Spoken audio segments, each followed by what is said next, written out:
Hey guys, hello. I'm Melissa Keenan. I'm the CEO and head intimacy coach at my company, Coaching with Melissa Keenan. And we help high-level business women experience pleasure without limits through intimacy in their whole life, their business, their relationships, every aspect of life. I'm excited to come on today and share with you a little bit about our men. A little bit about our men. I've had a day. I've been on the run today, and so I'm coming to you from my phone and everything, but then I just thought this is so perfect because this is my desktop on my screen, and it's a kind of a controversial picture. It's a picture of Jesus and Mary Magdalene. Hi, Gabby. So this picture, I want to talk a little bit about this. If you're here and watching, please say hi. Let us know where you're watching from. Say hi in the comments. This picture of Jesus and Mary Magdalene is so special to me. That's why I have it on my desktop of my computer. There are, who knows about Mary Magdalene? Let us know in the comments if you know about Mary Magdalene. There are a lot of really beautiful teachings about Mary Magdalene that have kind of been hidden throughout time. And so there's some stories that have been handed down that Christ and Mary were married to each other. And I could go on and on. I could talk about this for a whole hour, for a long time. Oh, hi, Susan. Thanks for tuning in. But suffice it to say, hi, Dee Dee. I love to think about this possibility of Jesus and Mary Magdalene being married, because I think of Jesus as the divine masculine embodied, right? If there was a God or a divine masculine, then Jesus came and was the embodied being of that. And so he wouldn't just marry anyone, right? He would probably marry the divine feminine embodied. So I like to think like, wow, is that like what Mary Magdalene was? Is that who she was? And what I love so much about that is because I like to think that's who we are. In my core, I know that that's who I am, that I am made for greatness. I am made for divinity. And if that's true, then that's also true for my husband.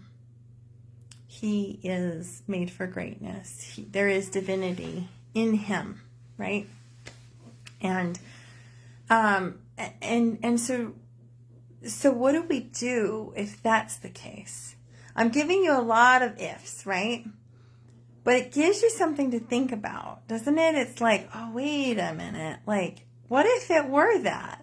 What if we really were like gods and goddesses in training, in embryo, and having a marriage was actually about training us up to be that in our fullest expression? And if that is the case, then how would we act differently in our marriages?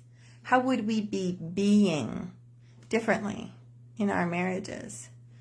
I see, on the contrary, I see a lot of women who have been hurt, very hurt. They have experienced trauma in their life, or if they haven't experienced trauma, they don't have to look very far back in their ancestry to see, 2 or 3 generations to see oppression, intense trauma or abuse, disempowerment of their feminine ancestors, right? So that affects us. That runs in our blood. And again, if you're watching, even if you're watching on replay, love to hear who watches. Say hi in the comments. And is that resonating? Is that right, you guys? Like, there's a lot of we know that there have been a lot of female disempowerment and oppression. And we live in a day and age when most of that has been squelched. Most of that because of the feminist movement and the ways of the world, the ways that things have changed. There's a lot of opportunities available to us. And so what I see instead is women who, whether it's conscious or unconscious, treating our husbands like they're still the patriarchy, as if they had something to do with either the trauma of our past or the trauma of our ancestors. I can remember in my marriage, there were many years where my husband had learned my love language. It was, wow, you're really strong. You're so much stronger than me, Melissa. Wow, you're always right. Wow, you're very capable. Because I would pester him to tell me those things until I got him to say it. Because there was something in me, it was like a survival, something in me that needed to be better than him. That needed to prove I'm better than the patriarchy. And needed to prove that I wasn't going to be like my feminine ancestors. I wasn't going to live that kind of life. Is anybody relating with that? I mean, these are deep-rooted things, and sometimes we don't even know we're doing them. I know I didn't know I was doing them. I even kind of thought it was sort of cute or something, like that, I needed him to tell me how strong I was. I used to brag about how I could buck hay bales and all this stuff, and that's all fine. There's nothing wrong with that. It's just the fact that I felt the need to put him down in order to build myself up. And so I see this as a pattern in the women that I speak to on a daily basis. It's like, and if we're going to go a little deeper even with this, the other thing that I see is maybe we do trust our husbands. Maybe on a cognitive level, we know that they're a good person, that they're genuine, and when they say they're going to do something, they really intend to do it. And when they tell us things about us, like that we're beautiful, or that, they're proud of us, or these kinds of things, that they mean it. And we know that on a cognitive level, and yet something inside still is guarded and says, no, don't trust. And this comes out in us like being guarded, not being able to receive compliments, not being able to, trust at that deepest level. Sometimes even having like a shut down libido. It's like, I don't want to have sex because, it seems like he takes and takes, or he only wants me for that, or whatever, right? We have all these walls and barriers and things up. So even if we have, on a cognitive level, know that we're married to a good person, deep, deep down, I want you to ask yourself, have you let him in at the deepest levels? I'm just going to let you sit with that for a minute.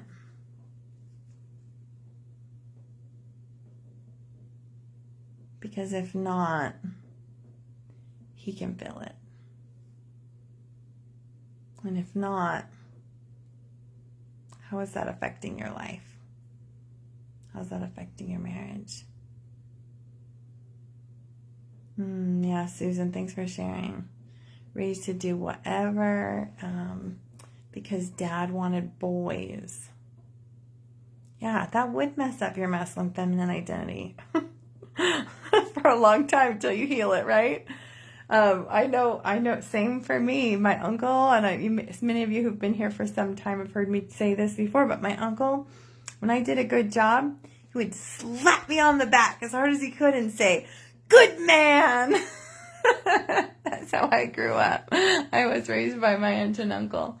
And, it was survival. It was like, being a woman isn't really safe. I'm not going to survive if I'm a woman, if I'm showing any feminine characteristics. And that certainly bleeds over into yin and yang and like being able to embody feminine energy, right? So, so we get to look at this, right? And then we get to look at how this affects our men. I'm so grateful for those of you who are here. I can see a few of you watching that haven't said hi yet. I'm just grateful you're here. This message is so important because no one's talking about our men. You know, where are the men recovery groups for men who have experienced relationship abuse? You don't see them. Where are the emotional support groups for men? You don't see them. Where is the supporting men to be good dads? You don't see them. Men are not supposed to need any help for anything, and yet they do. They're not supposed to. They're raised in a society where they're not supposed to ever express emotion or show any weakness. They're not supposed to ever show that they've fallen off of their white horse. And then we marry them, and it's not our fault, right? It's not. We've been breathing the same air that they've been breathing that tells us this is what we should expect in a man. And so when he falls off his white horse, we panic. We don't feel safe. When he expresses emotion, our libido goes down. We're like, you're going to express emotion right now? Like, are you falling off the white horse? Because let me like shove you back on there, right? We hold our men to a double standard. Hi, Megan. Glad you're here. Hope you're feeling better. Susan said, I translate that question of have I let him in to have I honored him? Does he know he's honored? That's super sweet. I love that. So our men, right? They have been held to these double standards, and then they have been treated like the patriarchy their whole lives. I meet and work with men on a regular basis in our couples coaching who almost feel like they have to sacrifice themselves at all times to prove to women that they are not the bad guy. Do you know men like this? Or is any of your husbands like this? Where it's like the top priority for them and how they arrange themselves is to show that they are a nice guy, that they care about women, that they're extremely kind, that they're compassionate, and that they're willing to be a support, that they're willing to do whatever it takes to make sure that their wife is happy. And a lot of times, this can feel for a woman like my husband has no backbone. Okay, so do you guys see this? Do you guys know what I'm talking about here? And where does that come from? Well, think about it. He was raised with the same TV on that we were raised. For me, I was raised hearing almost on a daily basis about women getting raped by men. Right? I grew up just believing just by being a woman, I'm not safe because there are men out there and they're going to rape me. Like, that's what I grew up believing. Then you have experiences in your life. If you had any experiences in your life that, drilled that story home, it's so hard to break away from that and then be like, oh, now I can look my husband in the eyes and just fully trust and just fully let him in and just fully be open and know that I'm fully safe. It's hard. I was raised watching that news. Well, how was he raised? He was raised watching the same news, believing that men are bad. I have to prove I'm not a rapist. That's what he was raised believing. I have to prove this stuff. I have to do whatever I can to show that I'm not here to take advantage of women. Maybe my ancestors of the past. I have to prove that stuff. And as a result, we have these men who can't even express what they think or who they, how they feel or really be a man of conviction. It's such a twisted, can you see how our society has done all this stuff? So what do we do? Where do we go from here, you guys? If you are relating with any of this, I'd love to hear in the sacrificial to the core. Our sweet men, right? The other thing I learn as I work with these men, with these couples, is their hearts are hearts of gold. Sure, they're no angels. They've made mistakes just like we all have, but they really have such pure hearts. But they were never given permission to be in their masculine energy. No one ever gave them that permission. And maybe we don't think it's fair as women that we're the ones that are more proactive about personal development, or we're the ones that have to sort of carry that torch, right? I hear that all the time from women. It's like, well, why do I have to be the one to do the work? Like, why isn't he the one doing the work? Well, because no one in society is telling him, hey, you should do some internal work. Very rarely, right? Very rarely are men the first ones to say, oh, things aren't going well in the relationship, I'm going to do the work. It's because they've never been told that that's who they're allowed to be. So I see this as our sacred right, our sacred privilege. If we can make that space. How do we make space for our men to be in the masculine?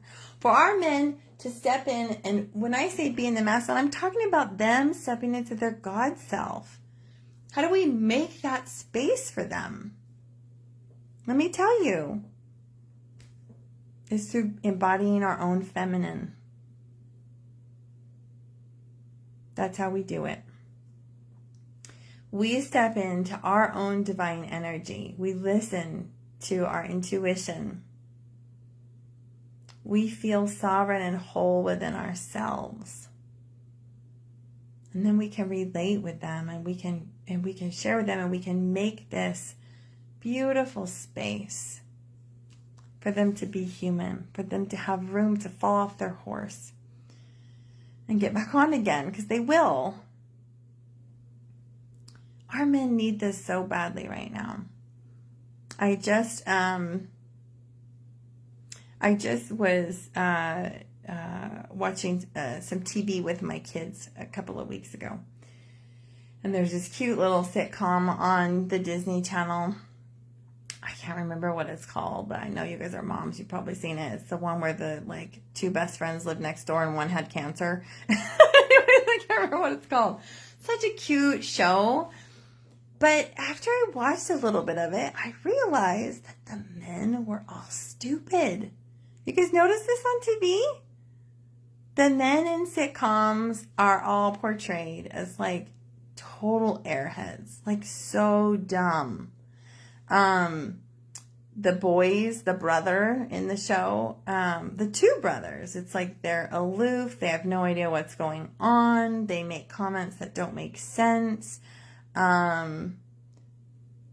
It's so fascinating to me. What does that do to our boys? It makes them think that's what they're supposed to be. And this has been going on for a long time. I don't know why this one came to my mind, but what was it? Well, now I'm not going to be able to remember the name. But even Tim the Toolman Taylor, that's one I grew up on. They were dumb. They were so unintelligent. And then I've shared this with a few women, and I've had women say to me, I kind of love those shows because I relate. That's how my husband acts. Yeah, why do you think he acts that way? It's a safety. It's well, I can't feel my feelings. I can't express what I want. I'm put into all these corners and all these boxes. So I'm just going to act like I don't know. Does anybody ever have that where you're so frustrated? You're just I just don't know. I don't understand. I just don't know. And then it's do you think that's a ticket that means that you don't need to try to understand? Right? But they were raised on this. So, we want to step in our own masculine energy. We want to step in and we want to fix things. We want to lead the family. We want to control things, and we resent him for him not doing it. But here's the thing. His soul is begging, and your soul is begging for you to step into the feminine. When we step into the feminine, we do create that beautiful space for our husbands to have the ability to step into leadership, the ability to have more conviction, to have a backbone, to all of those things. I typically will tease my clients because, if you married somebody who's like kind of macho cheese, there are still those men out there, right? If you married somebody like that, it's not hard to be the feminine role in that relationship because he's probably in toxic masculinity. Which is an example, like being married to Trump, right? Being married to Trump, it wouldn't be hard to be in feminine energy, to be that polar opposite, because he's so far in masculine to the point that he's in toxic masculine, right? That it wouldn't be hard to be in the feminine in that relationship. Love it, Brandy. So, but I didn't marry Trump very specifically. That didn't feel safe to me. I married somebody who was more in feminine energy. I did. I wanted somebody who was empathetic and compassionate and kind, who was in this space of proving to the world that he's not the patriarchy, proving to the world that he is kind to women and children and, is this soft and caring individual. And then I get in the marriage and I resent him for all of those things. Surely I want him to be kind, but you see what I'm saying? We still want our husbands to be leaders. But what happens is we don't give them any space to do that. Why would they? We don't give them the space.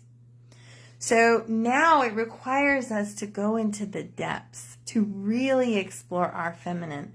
So if Trump is up here in masculine energy and my husband is here in masculine energy and I fall somewhere here, right, with my masculine energy flow, it requires me to go way deep, to really slow down. What this would look like in practical life, for instance, is like I want him to lead in something, right?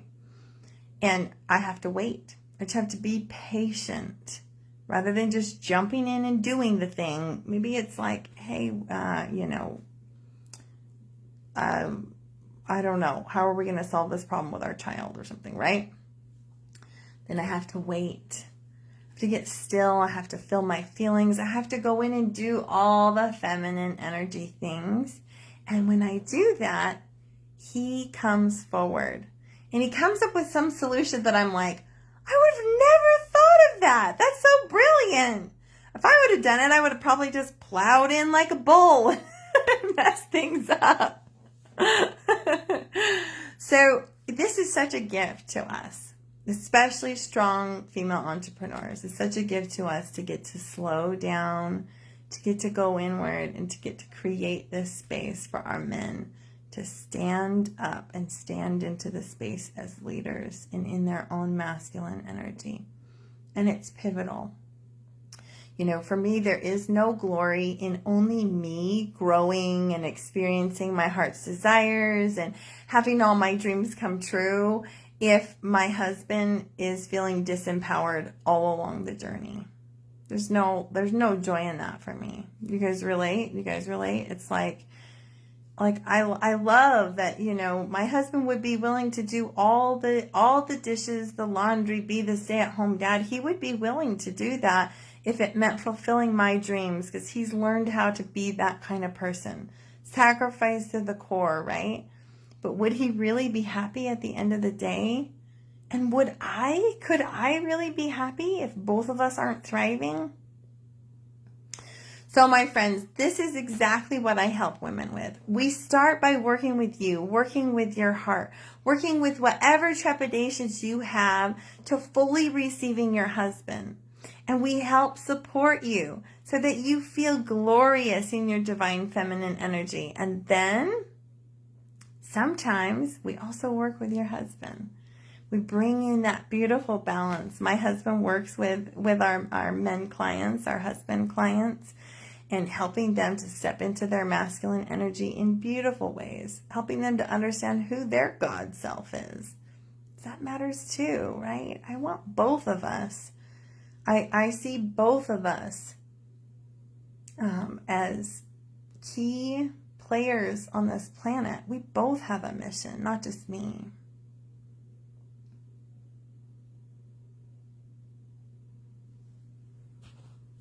Just looking at these. Thank you, Brandy, for joining us.